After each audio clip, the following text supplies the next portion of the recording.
Hello and welcome back to another week of the NRL Supercoach Talk Draft Waiver Wire podcast. It's the week 2 edition for the Waiver Wire, first one of the season. Chris and Simon back with you again. How you going, mate? Oh, mate, injuries have already stacked up. I'm not bloody happy. Can't avoid it, mate. It's another season of woe.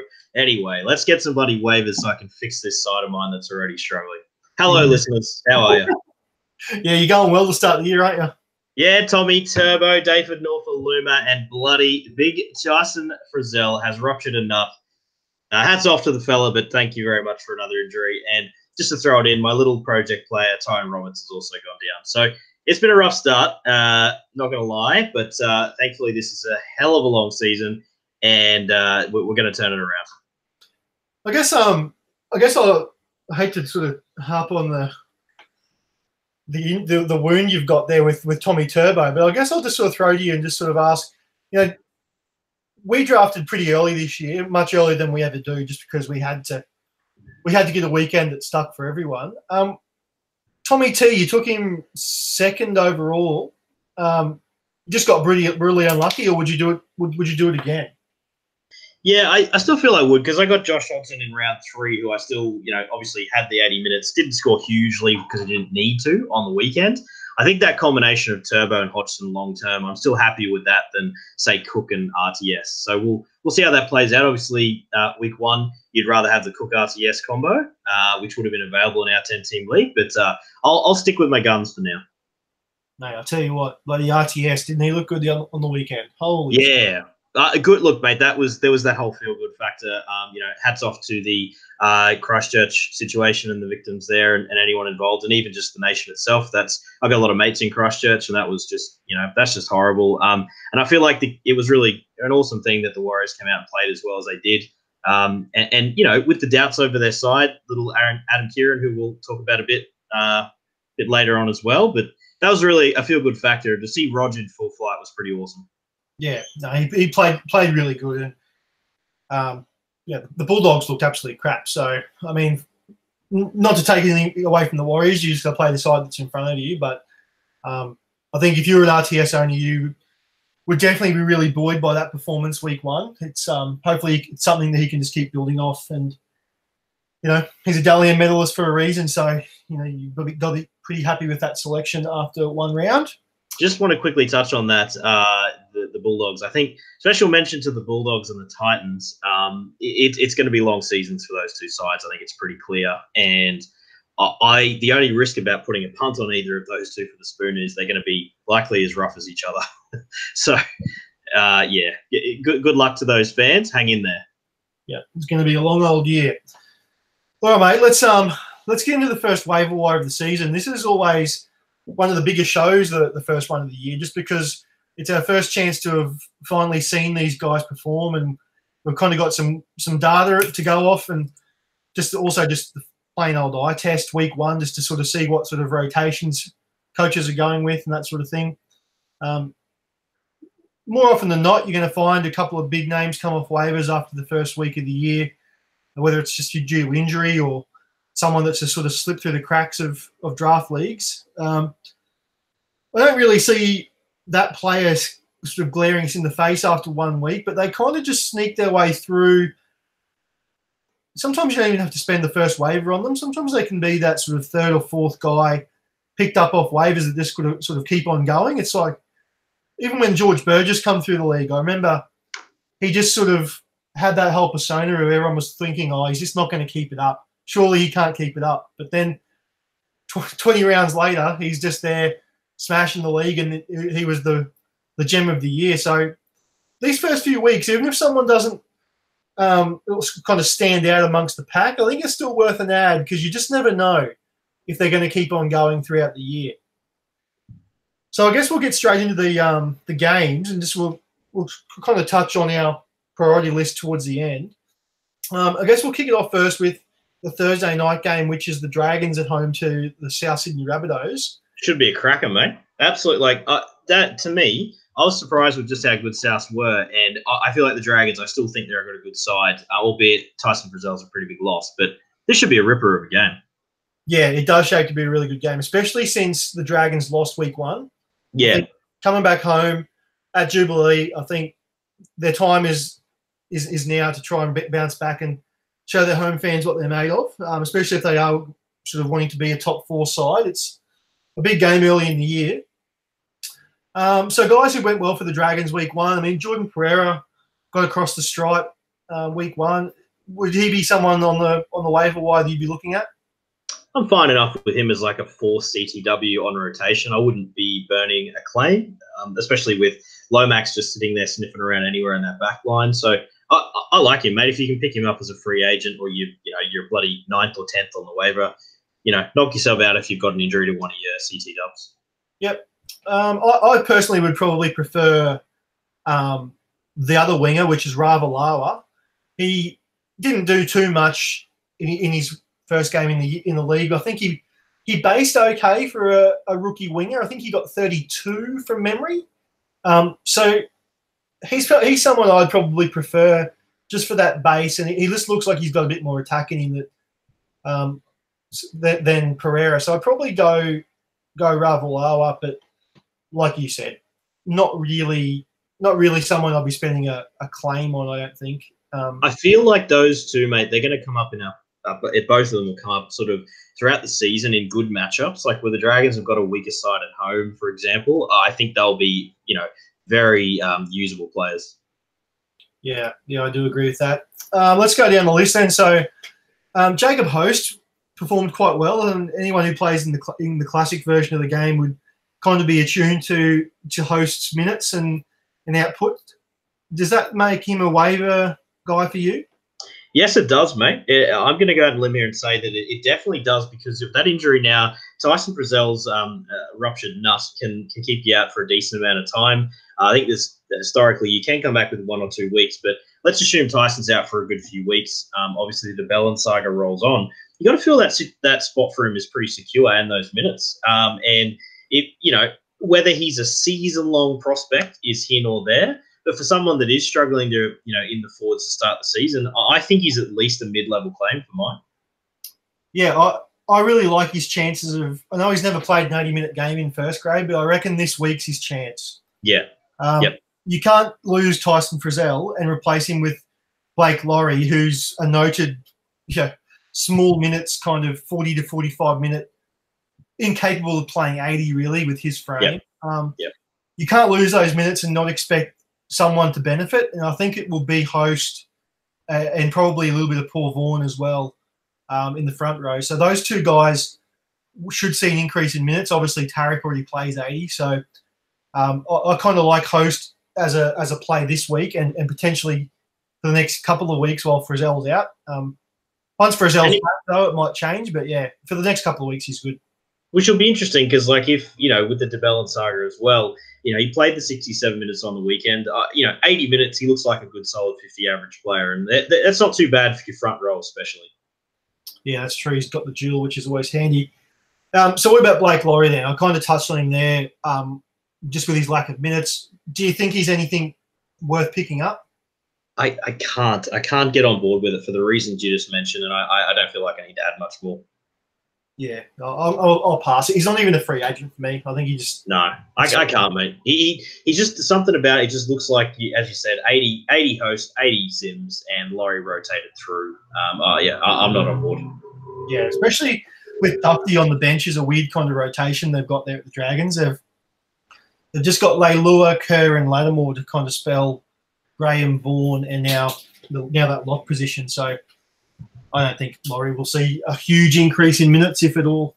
Is there just a little sneaky interest in James Graham with that rotation that he might actually go back to just enough minutes to make him, somewhat relevant? Yeah. Look, he did perform really well, James Graham, the other day. The problem with him is that over the last season and a half, probably, he's kind of really started to slow down from a ability kind of standpoint. He's kind of just your more plodding type player now. He is, but I think that plodding style, he's still busy and he's not running as many decoys, obviously, he was back in the Dogs. I know it was a couple of years ago. I think there's a fair chance he does hit the minutes he kind of did this week, at least until Tyson comes back. Like 57 minutes, at roughly, let's say he's just come down from that 1.1 sort of PPM that he's been known for. Let's say he is like a 0.9 guy. That's still a sneaky low-end starter.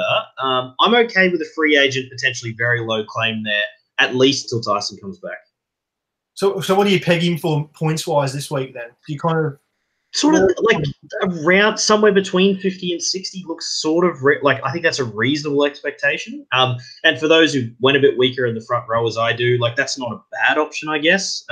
Don't go burning a high-end claim, whatever you do. But, you know, he could be a decent stopgap if you're struggling in the front row. Yeah, that's true. He got 57 minutes with that 53 points last week. So I guess you could expect something like that again, especially coming up against his countryman and Sammy Burgess. So he always aims up in those matches. So over the South then, not a lot of changes. Their side, I think, is unchanged from week one. I guess the big waiver guy for South Sydney is Braden Burns, with how he performed against Joey Manu week one, scoring the 80s with no major attacking stats. He just had a lot of tackle busts. What do you think of Burnsy? Well, he's flashed before. He was good for me. I remember plugging him in for a few weeks for me last season. I mean, he did a great job hitting a lot of attacking stats. So playing, that was as a winger, but playing in the centres, I mean, any centre that's doing tackle bust, mate, that's something you've got to pay attention to. I've got a feel you take a flyer. There's a CTW emerges every year, don't they? And it's always in a team that is going to be either going better than you expect or just, you know, a team just killing it. And there's a fair chance South could be a lot better than I expected. I'm fine. Take a flyer. Go for it. Yeah, I mean, I probably should just backtrack a little bit there. I did overstate him quite a lot. 70 points in 80 minutes with a try assist and a line break assist. So a base of 34 is probably well, that's what he did last week. So I probably oversold him a bit. The 34, again, it's one of those ones, mate. We know that CTWs just pop up every year that, you know, are above their station. Obviously, that great start and that huge win against your boys, like he could be the guy. He's one of those ones got that little feel about it to me that I'm okay with a sort of mid-waiver punt. Yeah, no, he's probably worth a mid-tier claim. And that's pretty much it for South. So let's move on to the next game of the round, which is the Raiders at home to the Storm. Now, the Canberra Raiders have got huge news with Jordan Rapana back only round 2 after he was sort of expected to miss first 9 to 10 rounds. Special mention to the gentleman in our league who decided to draft him in round 3. I think we mentioned it first, the preseason. Didn't even realise he's injured and now has got rewarded for that. So well done, you genius. Isn't it just crazy? The amount of effort people put into this, old mate just rocks up, doesn't have a bloody idea. Round 3, Jordan Rapana, and here you go. Here you go, mate. Have him round 2. How lucky. How lucky. It's honestly disgusting. I have a lot of time for Rapana, but that makes me a little bit sick in the stomach. So why bother even preparing, mate? It's all a luck game. I'll tell you what, it's so funny that it is Rapana because just a bit of history for our league. I think it was last year he had a hamstring injury and was expected to be out for essentially the rest of the Supercoach season. The guy who owned him was in sort of the mix to make finals, so he dropped him based off the news he was going to be out for so long. And literally like a day or 2 later, the news came out that it was not as bad as first thought, and he I think he was back within 2 or 3 weeks. And he just got dropped onto the waiver. It's funny that Rapana's that same guy again. His healing power just ceases to amaze me. Jordan Quick Healer Rapana, he's on fire, the kid. But good to see. Like, it's good for the Raiders in a big clash here against the Storm. Obviously, had a bit of a cakewalk in week 1. I think the big news here for us, mate, apart from, look, Rapana is going to have been drafted. Obviously, guys, if you're in leagues where you're just sitting there, you know, number 1 waiver claim, piece of cake. Don't even think about it. The big news is just how big a bust Josh Papali could be this year. Do you want to explain to the listeners why that is? Yeah, look, week 1 minutes-wise, the Raiders' rotation was one of the more interesting rotations you've seen for quite some time. They actually had their hooker both second rowers and their lock all play 80 minutes, Crazy. Which is obviously just horrendous news for the front rowers in any sort of rotation like that. Papali got 47 minutes, and his starting partner Dynamis Louis got 25 minutes. And then off the bench, you've got 45 minutes for Soliola, 25 minutes for Horsburgh, 18 for Havili, and 12 for Sutton. So if you add up Louis, Horsburgh, Havili, and Sutton, that's 80. And then Papali and Soliola have shared that one position with there was 12 minutes left over, which I believe Bateman pushed out to play in the centres. Kotrick moved across to the right-hand side to give Bailey Simonson a spell.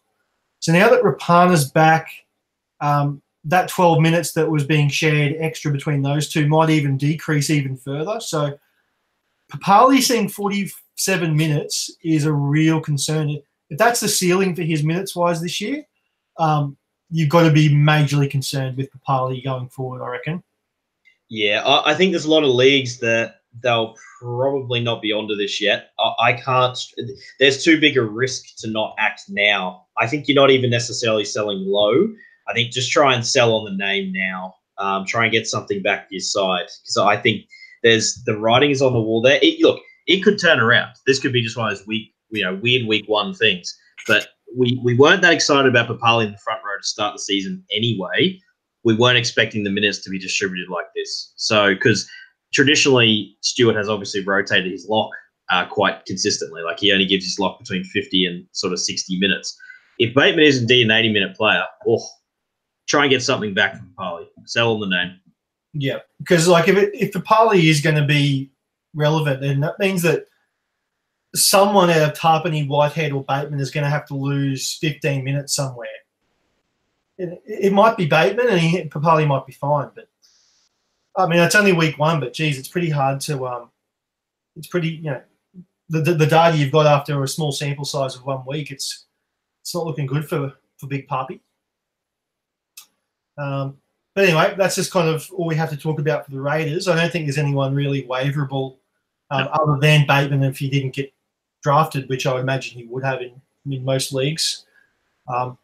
If Bateman, sorry, what were you saying? So I was going to say also, to anyone that drafted Bateman a bit later, if you're somehow Nostradamus and knew that this 80-minute sort of role was coming for him in a Ricky Stewart side, I say good luck to you.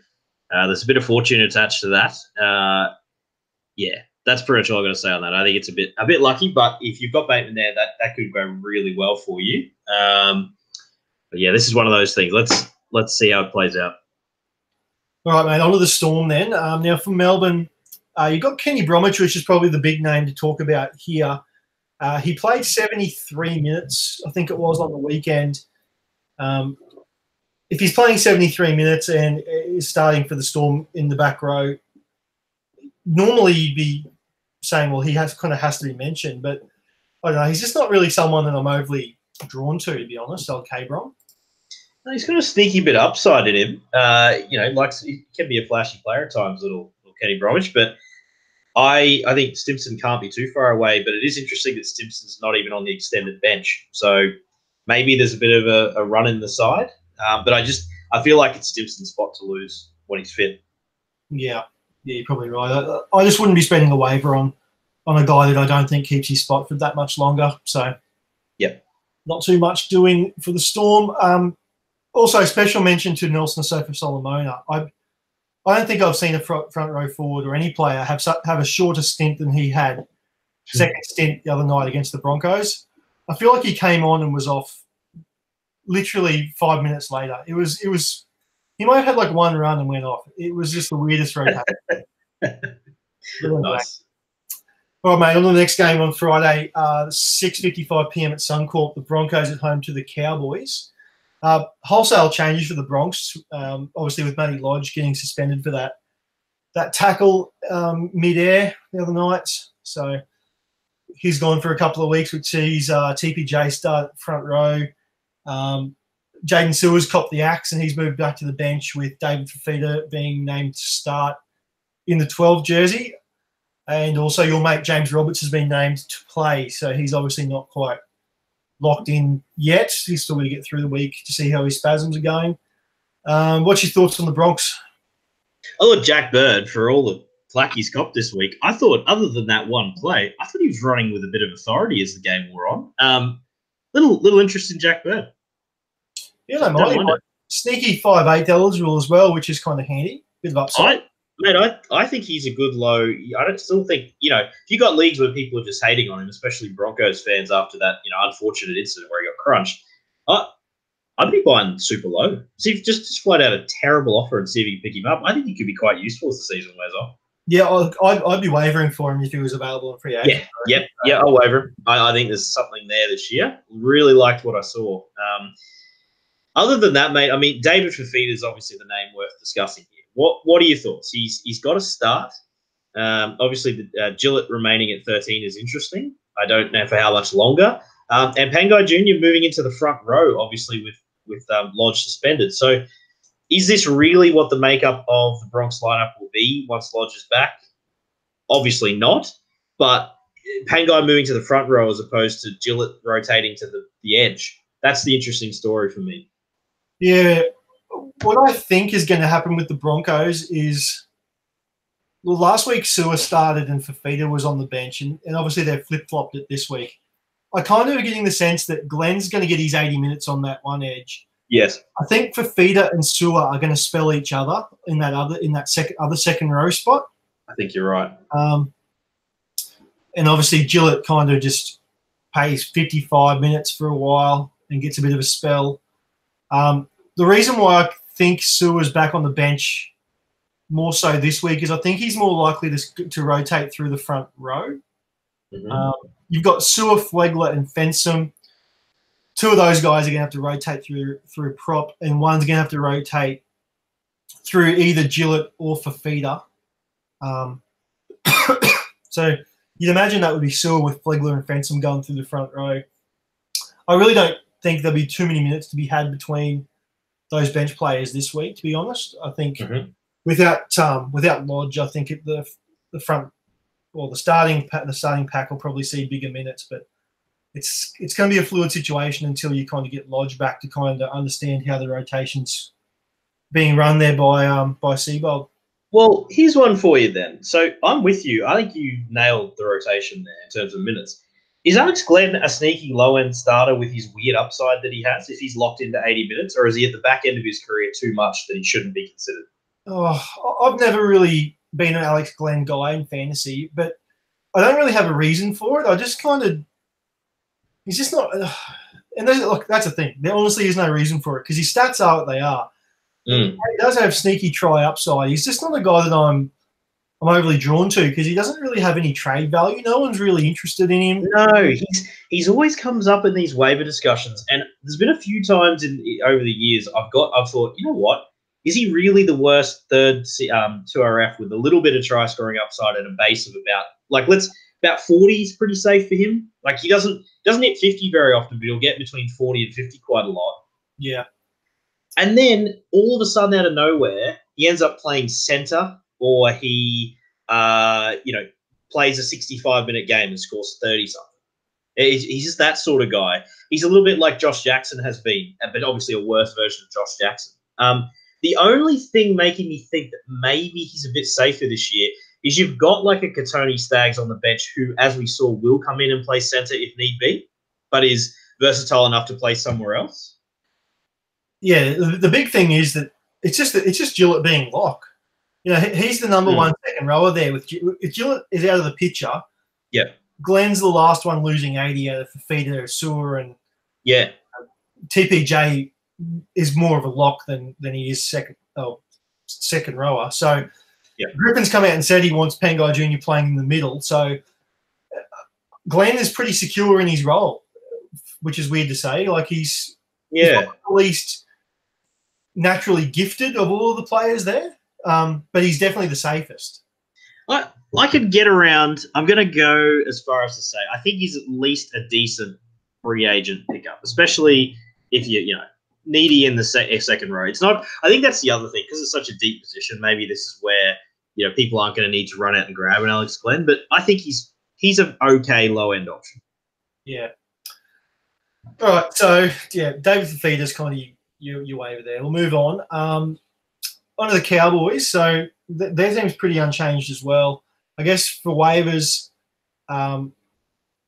we've got Tamari Martin written down here, the guy we kind of wanted to discuss, just because he looked pretty good on the weekend. I'd much prefer him if he was playing fullback, obviously. I kind of liked it when he filled in there when he was on for Kahu, just for those brief few minutes the other weekend when Kahu was off the HIA. But, I mean, as a 5'8", I could take him or leave him, but I wouldn't be wavering. I think he's one for our larger league listeners, so 12 and 16 team leagues. I think there's a chance that he might be sitting around, or at the very least, he's a reserve in people's sides. I gotta like the look of the Cowboys' side though, Simon. I think this team should be set up to score points with Michael Morgan looking pretty good at halfback. I'm okay in 16 and 14 and 12 team leagues. I think he's waiverable because I think he's talented. I've liked him since I first saw him. So I reckon he's going to have enough good games to warrant a pickup in bigger leagues. Rightio. Let's move off of that. We won't harp on too much about Tamari. I want him, mate. You can hear me harping. I'm harping hard. Yeah, I just don't really. I don't know. I just don't really feel it with him. Hey, I just don't. I know he's talented and all, but how many times have we been burnt by Tamari Martin? We always talk about him every year, saying this, he's so talented, he's this, he's that, but he's never strung consistent Supercoach scores together. Yeah, I hear you. I want to believe this is his first chance to really lock down a spot with, not JT being there, just him and Morgan, who's obviously a developing player. Right. Let's move off him. I've had enough of him. I've had enough too. I feel sick of him. I'm sick of talking to him as well right now. Sharks and the Titans. Now, Sharks, probably the biggest movers here is obviously the two second rowers, Nakora and Capewell. Capewell definitely would have been drafted, so he's probably not going to be on waivers. Nakora, I took in round 17 of our league, so I imagine there'd be a few leagues out there where he didn't get snapped up. If he wasn't snapped up, how high would you be wavering for Britton Nakora? Yeah, you can argue with any draft pick you've got, really. I mean, he's going to play 80 minutes. Is that disappearing at any stage? No, I don't think so. Not with the news of Gallen saying he's probably going to play 40 to 50 minutes this year. I reckon you could go a first overall. Yeah, I would. It's with that centre wing eligibility. Yeah, I reckon you'd go there. Yep. All right, Titans. Now, for the Titans, they've made a couple of changes through the injury. Ash Taylor and your mate Tyron Roberts are both gone. Rolly Jacks comes in to start at halfback, and Brimson starts at 5'8", which also sees that the Don's back. He's on the wing with Sammy pushed back to the bench, which is a bit weird. But Alexander Brimson's the name you want to know about here. He probably could be up there in a few waivers because he was looking to be a bench player to start the season and probably would have been drafted as such. How high are you on AJ Brimson? Talented man. I love watching him play in the little sample we have. It's a rough side, but at least with no Ash Taylor there this week, Brimson's going to get his hand on the ball a lot here. It's going to be a tough old sledding at Shark Park. So would I expect him to hit a lot of upside? Potentially not. Do I see the chance for some garbage time points? You bet I do. So I think he is waiverable. I think also with Tyrone being injured for at least, I think it was somewhere in the vicinity of 3 to 4 weeks, there's a chance he runs with his spot and never looks back. Yeah, I do agree. He could just keep that for the rest of the year if he plays well. I'd use any claim. I'd be quite happy to burn even a first to get Brimson here. Yeah, he's got to be in their side. The way that their team is structured, he's got to be in it, I reckon. Yeah. I know Ash Taylor says he likes to play with Tyron Roberts, but if their best team is Brimson in the 6, he's got to be in the 6. Well, let's be honest. If you're a Michael Gordon owner, this hasn't gone very well for you. At the moment, it looks like his position's secure, but if Brimson lights it up and Taylor truly has that, level of respect and control over the side, that fullback spot will be Brimson's if he plays well. Yeah, Brimson should be fullback, but that's a discussion for another day.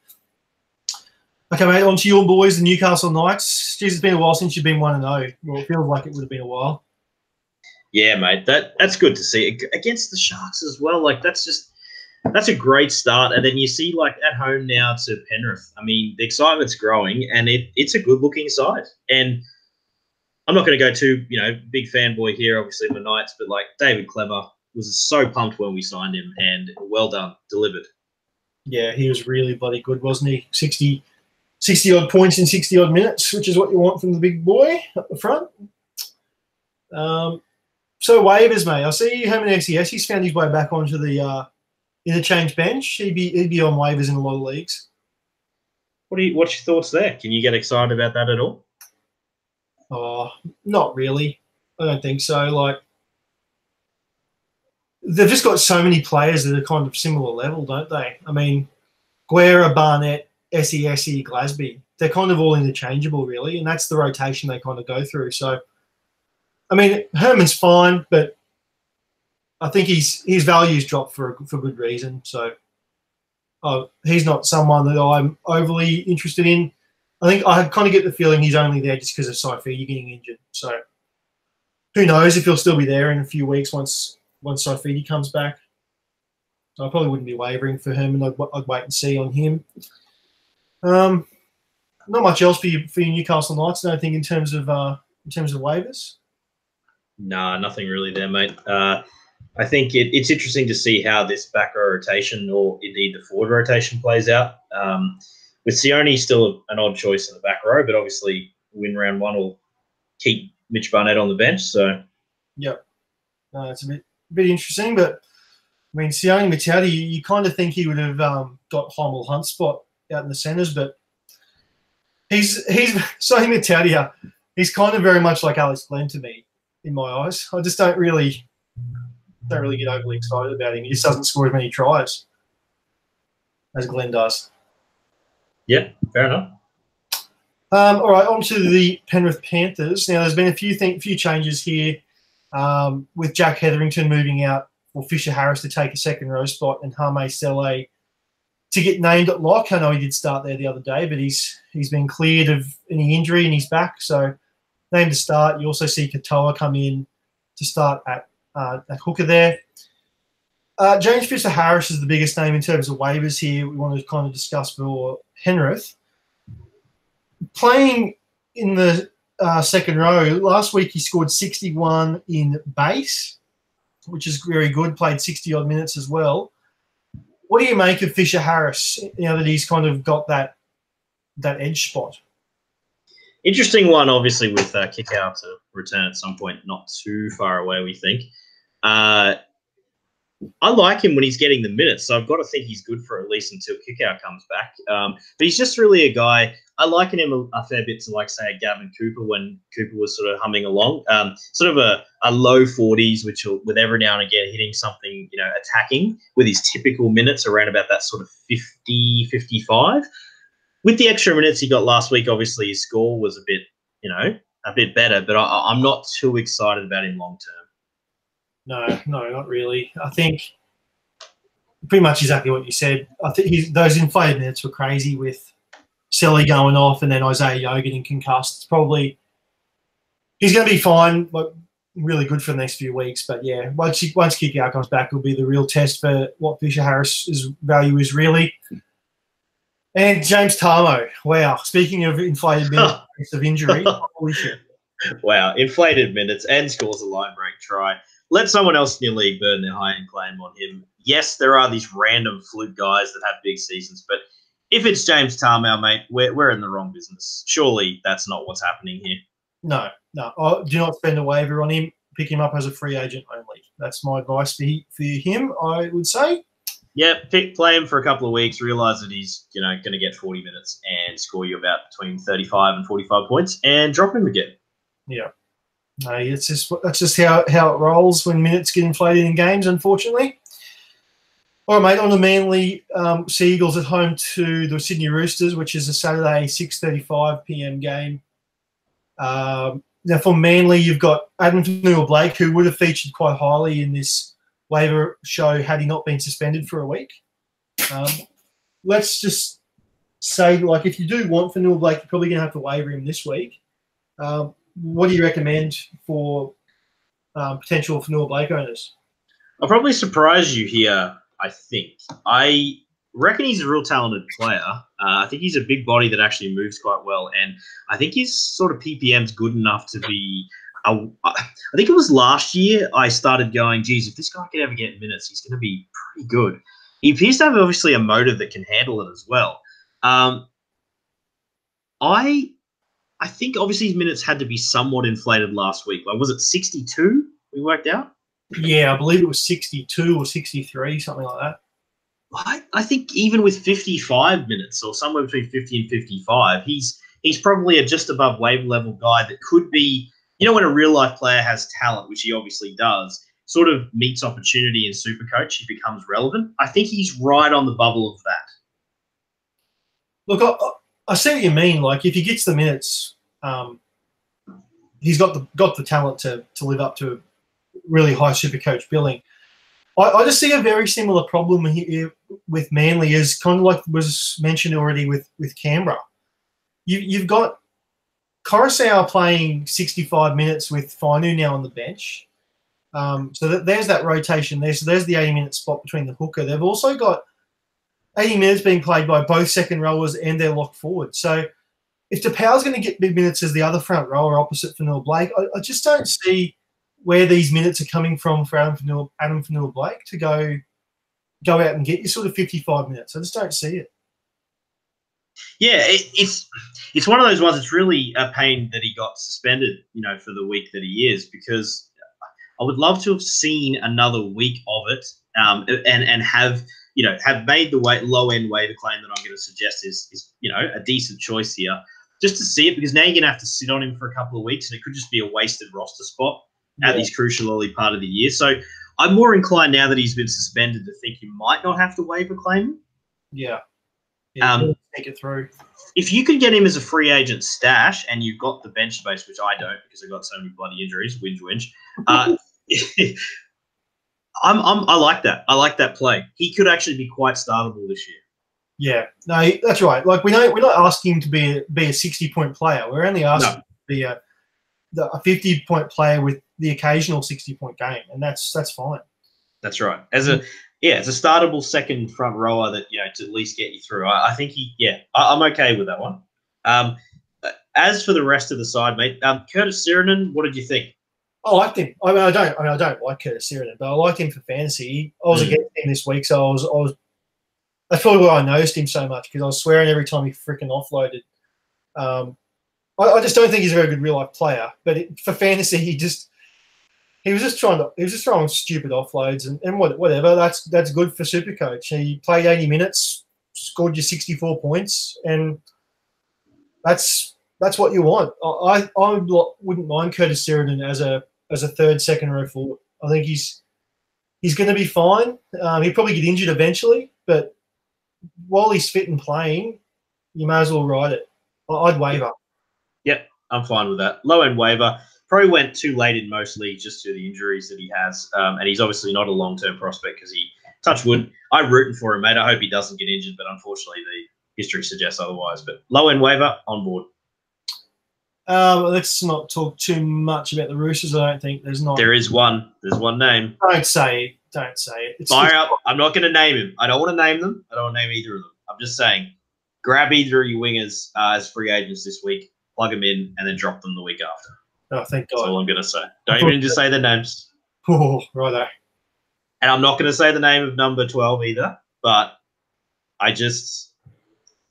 it's very interesting how that's developed with the limited minutes that Angus looked like a bust to me preseason, now is looking like a bigger bust. Crichton. You're forbidden. You're forbidden. You can't do it. Mate, I said don't draft Crichton early. I was quoted. Boy, has that gone badly. Would you buy low with Angus? Do you think it dramatically turns around? Oh, as a Roosters fan, I bloody hope so. Is there a risk here that this has gone spectacularly wrong, and that let's forget about the fact that he's not starting right now. We know obviously he's going to get more minutes than he did on the weekend, but you've got to be somewhat concerned that 80-minute role he had at South may not be there. Oh, yeah, I guess 80 minutes. Yeah, maybe. So he's not worthy of early round 2 selection or even back end of 1 that some leagues seem to do, which I thought was insanely high. That's more like looking like a mid-round 3 onwards, isn't it? Oh, look, I'd still take him in round 2, no doubt about it. I don't think he's going to keep going here for that much longer. Like, I'm not that worried about Crichton. I really aren't. So you'd buy low. What you'd give up? Say you had a bit of depth in your 2RF. Say you had a Curtis Sheridan on your bench, or let's just using him as an example. Yeah. And you could plug Curtis into your 2RF, 3 and move everyone up. What do you? Sorry, my bad. Say you had a space for Crichton, and you what would you do? What's your plan here? How high a player would you potentially part with? Oh, you'd be mad not to give up Curtis Sheridan for Angus Crichton. No, I've given the wrong. Sorry. What I meant was you've got a 2RF. You want to put Angus into your 2RF, and you've got a surplus in another position. That's what I meant to say. Oh, so right. you've got a bit of a waiver gem or someone that you've got an extra hooker. Say Robbie Farah and Hodgson. There's an example. And you think Robbie Farah is going to maintain and be a gun. You say, fuck it, Hodgson. Yeah. Is that what you're doing? Is it that you go after Crichton in that example? Yeah. I think that's the perfect time to go and try and chase a guy like Crichton. I think where it gets difficult is where you've got guys who have really outproduced their draft position, where after 1 week you're kind of thinking, geez, what is John Bateman? What is Britton Nakora now? Like, they're both, those two guys in particular, play 80 minutes and have based 65. Like, you're not like Crichton where he's drafted. If you're the Crichton only, you're not taking an offer for one of those guys. But if you're trying to be a buyer, if someone came to you with Crichton and offered you him for one of those players, it's also very difficult for people to kind of bite the bullet. Unless, because you just don't know how long Crichton's going to keep playing in the 17 jersey. It's kind of like you almost want it to be a multiplayer deal, I think. Crichton. Yeah, I think you might be right. If you can give that guy a 2RF replacement that's having a good start, or like a Bateman plus something, that sort of deal. If you believe that Crichton will turn it around and become that beast again, I think Crichton will be a big one discussed in trade talks this week. That's why I was figuring we'd bring it up. Yeah, he's a very good one, because I think you could ask 10 people and they all have a different opinion on exactly which week he gets the starting spot, if at all. Like, it sounds like you're much more along the opinion of the fact that he's going to keep this bench spot for a while until they're confident in his shoulder. Well, it's not even necessarily that. I just think maybe now with that rotation there, maybe there's enough doubt that he isn't an 80-minute guy. That could very well be the case. If you're drafting Angus Crichton at the end of 1, start of 2, you bloody well drafted him as an 80-minute player. Let's be honest. There's no way, because then his value, if he's only a 65-minute player, I by the way think he'll go to that level at some point, not too far away. There's no way you're spending that high a claim. No. Sorry, that high draft pick. Yeah, I know what you mean. Oh, yeah, draft pick claim. Yeah. Yeah. What would you take for him in terms of a centre winger, though? That's where I think is interesting. Like, one for one, probably not many centre wings. You're not getting Masters for him. You're not getting, you'd probably, Latrell's interesting because you could. I'm sure if you packaged up one of the decent CTWs in there with a 2RF, you could probably prize away Crichton from a lot of owners this week. I would act now. If you believe in Crichton, go right now. Go a good CTW that isn't.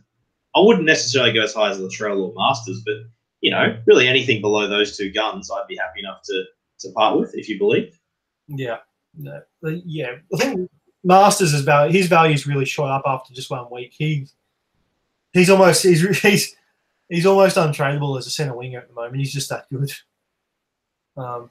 Just Gets 65 just about every week, 60 or 65. Okay, let's try and wrap through these last ones a bit quicker, mate. I think this is probably the perfect game to do so with the Bulldogs coming up next at ANZ Stadium against the Eels. Not a player, mate. Not a player. Not even one. What about for Parramatta? No interest there. Parramatta, I mean, Reed scored. Not really that interested there, not from a draft perspective anyway. Niokore, I mean, that's fine. He's obviously filling a role at the moment. Do you have any interest there? Yeah, don't mind him. Like, with Brown's injury, I think his role's more secure than it was this time a week ago. Yeah. He'll probably keep getting 80 now for a bit while longer. However, Junior Paulo's back, which could be bigger minutes for both the front rowers. Alvaro and Paulo could also pick up those minutes. So who knows what goes on there. I think they probably will. I reckon that's probably. I read that as Alvaro and Paulo just a sneaky few extra minutes, maybe 3 to 5. And tell you what it is. Has the value of Sean Lane just got better as every day has gone past? It's actually insane. Yeah, it has. It has really shot up. His role just keeps getting more secure in that side. Hang on. Oh, I'm sorry, mate. I don't want to go back to the Bulldogs, but how have they kept an unchanged lineup? Oh, it's unbelievable, mate. That is such a poor side. They could be. But for the record, I don't think Parramatta's side's that great either. But what? You have to make a change. I know you want to stay loyal to your players. You've worked so hard in the preseason to do all these things, and you stay loyal, whatever. But when you get beaten by 32 points, week one, I feel like I think you just morally have to make one change. You have to do something. Dude, give Hawaranira Naira a start at least or something. Jackson to lock, push Elliott to the start. Yeah. That's to be honest, mate. That's the change I expected to see after, and then you at least go, all right, the new fella's in. We obviously are big fans of Harawira Naira as well from a Supercoach perspective. He's a lively fella. Yeah, anyway, I just noticed that and just thought, bloody hell, like what are they? I agree. Well, interesting one, mate. Is this one of those weird games where you look at both of those sides, you look at the defenses, and you think, oh, there should be points here, but will there actually be the players to capitalize on said points? So I feel like this could be one of these weird dour games that's not supposed to be that way. Yeah, it probably will be a bit of a stinker. I really think it will be. This is reeks of a game where Will Hopewadi might just turn it on at fullback and just set up a couple of tries. Yeah, randomly Remus Smith scores a double or something. Yeah, it is. It is one of those games. I wouldn't be surprised if the Bulldogs fluke a win here. I don't know. And it's not a game I'll be particularly excited about. But can we get away from it, please? Because I don't see any other names there that interest me. All right, last game of the round, mate. Tigers at home to the Warriors. For the Tigers, you've still got the same side as last week. However, Moses Mbai is on the extended bench. He could be sniffing around. But the way the Tigers played the other day, I think they'll probably stick with this side for another match and just give Mbai a chance to get fully fit.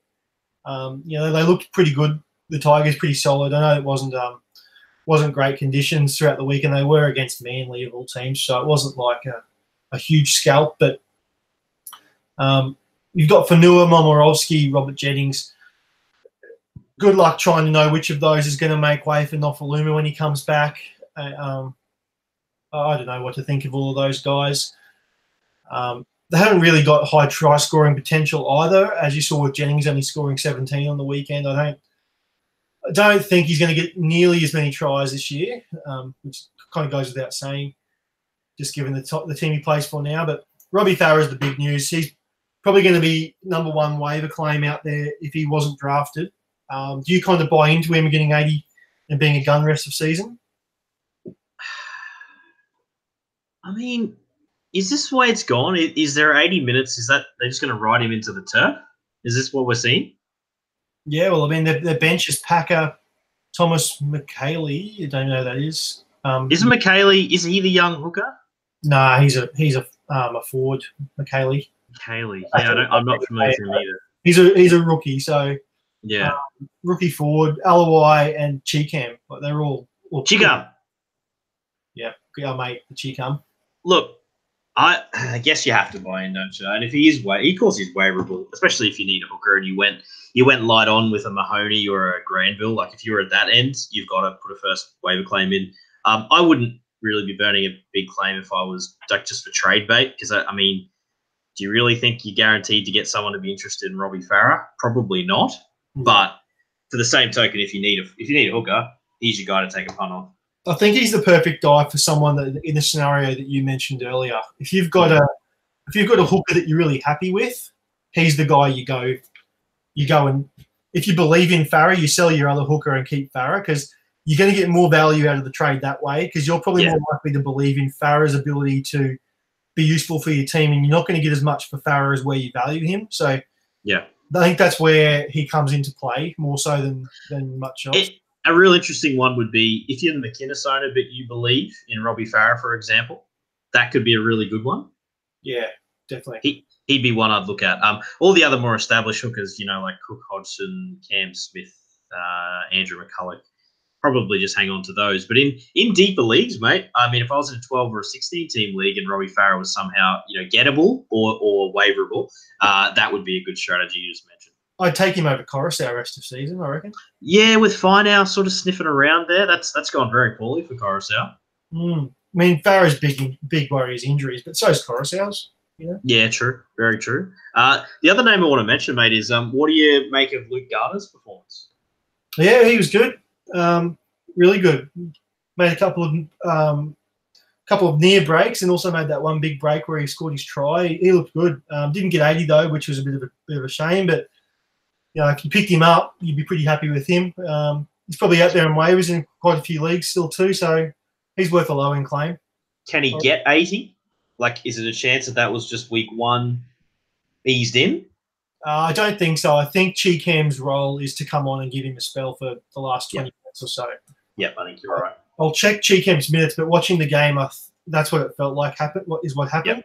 Yep. I think you're dead right. That's Cheekham's a bad. That's the one on the bench that you see. Just and obviously a 4-forward bench makes it tough to get 80 minutes from there as a rook. So I've also got the very injury-prone Elijah Taylor there though, which could always give him a chance of that extra bump in minutes. Yeah, that's right. And I'll just confirming. Yeah, Cheekham got 15 minutes. Yeah, got 65. So that's that rotation there. Anyway, that's the thing. Low end claim, you probably go it. On to the last team, mate. The New Zealand Warriors had a great performance week one, as we mentioned, which meant that Solomoni Qatar and Peter Hiku played really well. Both started for my side thanks to injuries, so I can't really be unhappy about that. I love watching Solomone when he's in full flight. He's good fun. They're not season-long guys I'd be too excited about, but it's probably not the worst matchup, in fairness, to bring either of those two guys in just as a one-week special, but I don't think they're waiverable. No, they're probably not. What about Lachlan Burr? Yeah, interesting one. You see Papali'i is back on the bench. I still feel like he's a placeholder for me, Lachlan Burr, but like if you've got him, fire him up, and if you can get him as a free agent to play him this week, say a Tyson Brazil owner, yeah, he's fine as a start, but I'd just be nervous about Papali'i there. And I noticed you picked up Isaiah, I believe, Simon. Yeah, I spent a waiver on him when I saw he got dropped. I saw him play in the preseason. I thought he looked all right. Obviously, coming back from the club being stood down, named in the 17 jersey is not great. But I thought about it, mate. I must admit, I did look at it when the Gentleman Now League dropped him. I thought, oh, geez, this guy should come back into a role. But yeah, I'll say that for Burr, I do believe it'll be just time limited. Yeah, you could even you would not be shocked if the match was to start and you get a late change where Papali'i is starting. He could start at lock, or he could also start at second row, pushing Blair to lock. Yep. But I think Papali'i is kind of going to get a spot, whether it's late change this week or whatever. They've got a weird rotation, the Warriors. Really interesting rotation. What goes on there with my boy Jazz Tavanga. How good is he? I love Jazz Tavanga, mate. You do a little bit of Jazz, and that obviously went pretty well week one. So he's such a good Supercoach player. Just comes on and gets his 55 minutes off the bench. I'll tell you what, if he if he didn't actually rotate through hooker and just kept playing as a roving lock the whole game, holy crap, would he be good. Nice. Such a gun. But anyway, that kind of wraps us up for waivers. Look, Adam Kieran, I guess, is probably needs to be mentioned before we do pull the pin. Waiverable or not is my question to you. Because of the matchup, you want to think it's probably not. I just feel like it. Again, most Tigers are pretty good defensively last year, so probably being a bit harsh, but I always think the Tigers are a chance of leaking points. Look, I guess there is a rookie half tends to be very up and down. So we saw probably the best of him that you'll see all year. I think he's going to have upside in him to hit those, and he's obviously a bit of a sharpshooter, but you just can't rely on him like week in, week out. I don't think he's a bankable option. But if you have got some half trouble, or you were starting the season with the Parramatta half or any of those level guys, I think he's a fine roster stash. Yeah, that sums it up really well, mate. I'm pretty confident in those. Anyone else you want to add before we run through the final claim rankings? No, mate. No, I'm happy enough. So I'm just kind of jotting down the guys we have mentioned. We're going to be pretty liberal with ownership here. There's going to be guys we say that are just going to be owned in probably 80 to 90% of the leagues, if not high 90% of the leagues. So we'll just kind of run through them, and the first couple we say, if they're available in your league, then just drop everything and go and put a claim in for them now. But kind of the order we'll go with, so Rapana 1, yep. Para 2, yep. Brimson 3, yep. Probably Fisher Harris 4, or Fanua Blake 5, or Nia Corey 5. No, I'd have Nia Cora above Fisher Harris. I think he's got more long-term potential for mine. Oh, sorry. Are we talking Britton Nakora or Nakore from? Oh, my apologies. I thought you say Britton Nakora. Nia Cora. No, I like that. Fisher Harris over Nia Cora is fine. Yeah. And what was the other one you said? So to summarise, it was Brimson, Nakora. Yeah. Then Fisher Harris. Yeah, if Nakora is out there, I like him a lot in there. If it's Nia Cora, he definitely would be after Fisher Harris. Yeah, right, I'm with you. Fanua Blake, Jacob Host, probably Braden Byrne. If you're going to say Jacob Host, I feel like you've got to put Alex Glenn around there, just because of the situation we mentioned. Yeah. What about David Fafita? He's hard. I can't get on board with that. I just think his situation is just not secure enough. I can't put a waiver on that. All right, we'll go with those for now. In terms of halves, if you're desperate for a half and you can't get your hands on Brimson, just for the listeners' sake, who would you rank higher out of Adam Kieran and Dylan Brown? Got to go Kieran. I'm going to have to go the goal kicker, and I think he looks like he's got that up. I know it's obviously convenient to see what he did week 1, but I think he's a decent guy to take a punt on.